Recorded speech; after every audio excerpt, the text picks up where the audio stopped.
Administration is proceeding with the memorandum with the Mayor's Council to provide the services.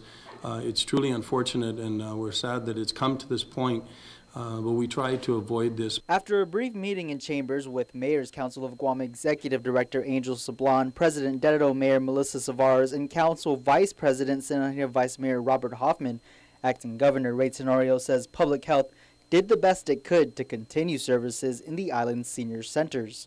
These are circumstances that we have to deal with in our government, not just here on Guam, but across the nation. There are financial constraints.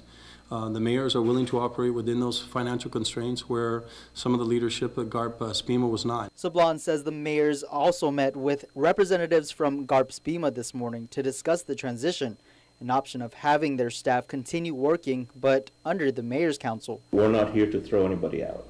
We want to work with them. They know what's going on in those centers.